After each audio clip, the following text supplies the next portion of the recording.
Salam sehat untuk kita semua, salam sejahtera dimanapun kita berada. Perkenalkan, nama saya Ronaldi Saragi, Fakultas Hukum semester 2 non-reguler.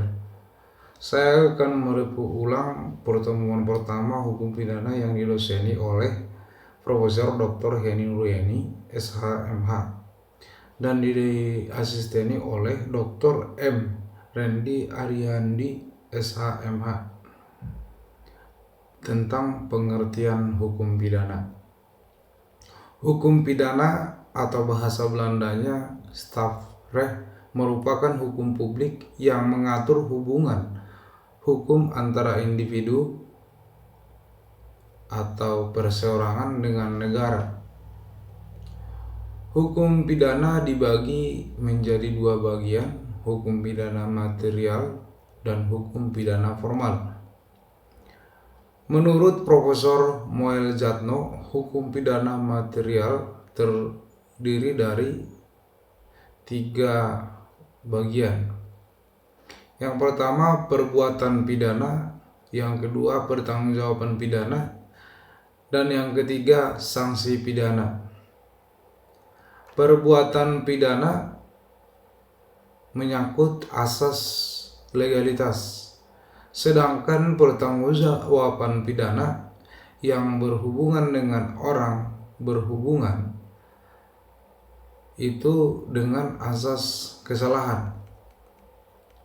Fungsi hukum pidana. Fungsi hukum pidana ada dua,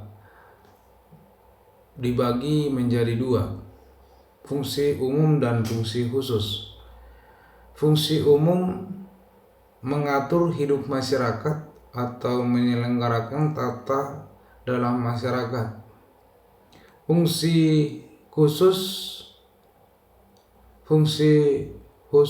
hukum pidana adalah melindungi kepentingan hukum terhadap perbuatan yang memperkosanya dengan memberikan sanksi yang bersifatnya lebih tajam dibandingkan dengan sanksi dari cabang hukum lainnya.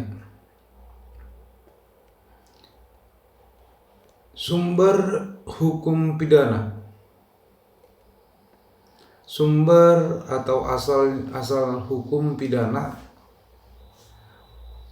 adalah yang berlaku di Indonesia adalah, jadi sejarahnya Kaisar Romawi Konstantinopel memiliki kemampuan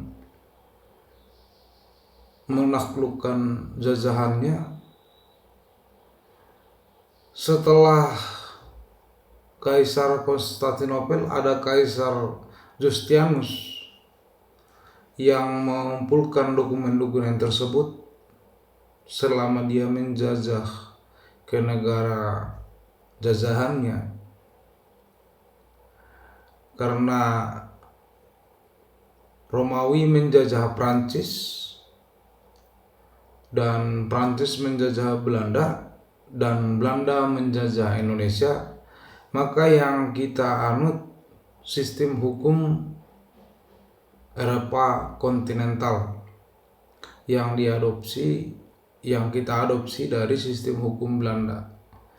Jadi makanya sumber hukum pidana kita dari KUHP yang hasil terjemahan dari Wordbook van Strafrecht mulai berlaku di Indonesia pada 1 Januari tahun 1918. Sumber kedua hukum pidana, peraturan-peraturan lain di luar Kitab Undang-Undang Hukum Pidana seperti Undang-Undang Tindak Pidana Narkotika, Tindak Pidana Korupsi. Sumber ketiga hukum pidana, memori penjelasan KUHP atau Kitab Undang-Undang Hukum Pidana. Sumber keempat hukum pidana, hukum pidana adat atau hukum pidana tidak tertulis. Pada masa kolonial, dasar hukum pidana adat adalah tertulis pada pasal 131 is junto. Dan pada saat ini didasarkan pada Undang-Undang Nomor 1 Darurat tahun 1951 pasal 5 ayat 3 sub B. Sekian yang dapat saya review pertemuan pertama. Sekian dan terima kasih.